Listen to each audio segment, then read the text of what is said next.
साथियों,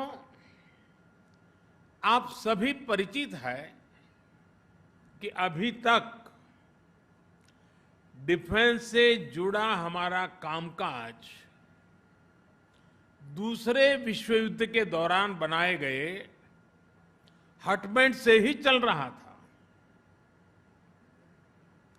ऐसे हटबैंड्स जिनको उस समय घोड़ों के अस्तबल और बैरकों से संबंधित जरूरतों के अनुसार बनाया गया था। आजादी के बाद के दशकों में इनको रक्षा मंत्रालय, थल सेना, नौसेना और वायुसेना के दफ्तरों के रूप में विकसित करने के लिए समय समय पर हल्की फुल्की मरम्मत हो जाती थी। कोई ऊपर के अधिकारी आने वाले तो थोड़ा पेंटिंग हो जाता था और ऐसे ही चलता रहा। इसकी जब बारीकियों के मैंने देखा तो मेरे मन में पहला विचार यह आया कि ऐसी बुरी अवस्था में हमारे इतने प्रमुख सेना के लोग देश की रक्षा के लिए काम करते हैं, इसकी इस हालत के संबंध में हमारे दिल्ली के मीडिया ने कभी क्यों लिखा क्यों नहीं, ये मेरे मन में होता था। वरना ये ऐसी जगह थी कि जरूर कोई इनको आलोचना करता कि भारत सरकार क्या कर रही है, लेकिन पता नहीं किसी ने इस पर ध्यान नहीं दिया। इन हटबैंड्स में आने वाली परेशानियों को भी आप लोग भली भांति जानते हैं। आज जब 21वीं सदी के भारत की सैन्य ताकत को हम हर लिहाज से आधुनिक बनाने में जुटे हैं, एक से एक आधुनिक हथियारों से लैस करने में जुटे हैं, बॉर्डर इंफ्रास्ट्रक्चर को आधुनिक बनाया जा रहा है,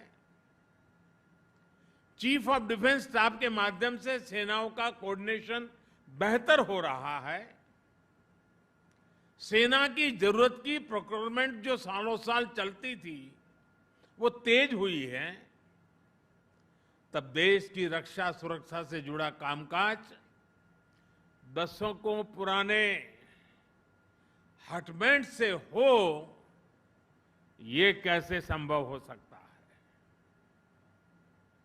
और इसलिए इन स्थितियों को बदलना भी बहुत जरूरी था। और मैं ये भी बताना चाहूंगा कि जो लोग सेंट्रल विस्टा के प्रोजेक्ट के पीछे डंडा लेकर के पड़े थे, वे बड़ी चतुराई से, बड़ी चालाकी से सेंट्रल विस्टा प्रोजेक्ट का ये भी एक हिस्सा है।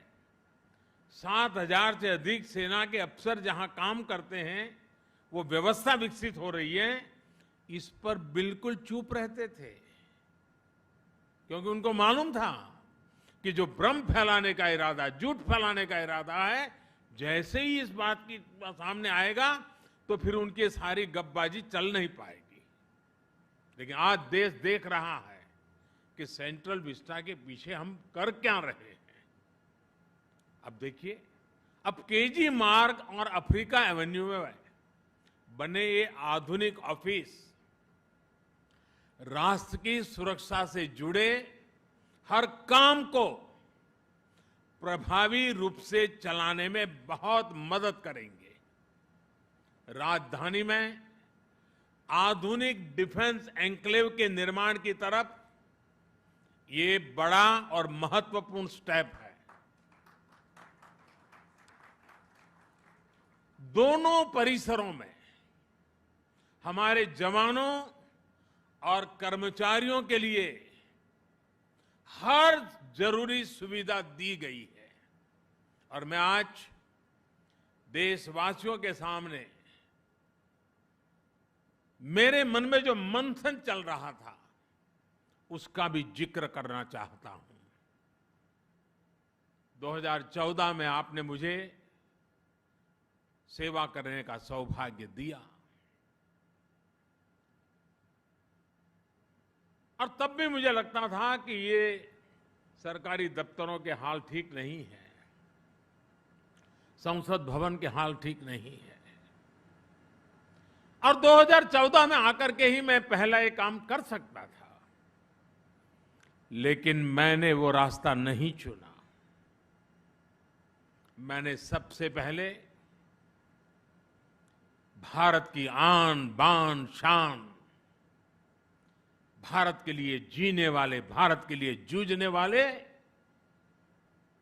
हमारे देश के वीर जवान जो मातृभूमि के लिए शहीद हो गए, उनका स्मारक बनाना सबसे पहले तय किया। और आज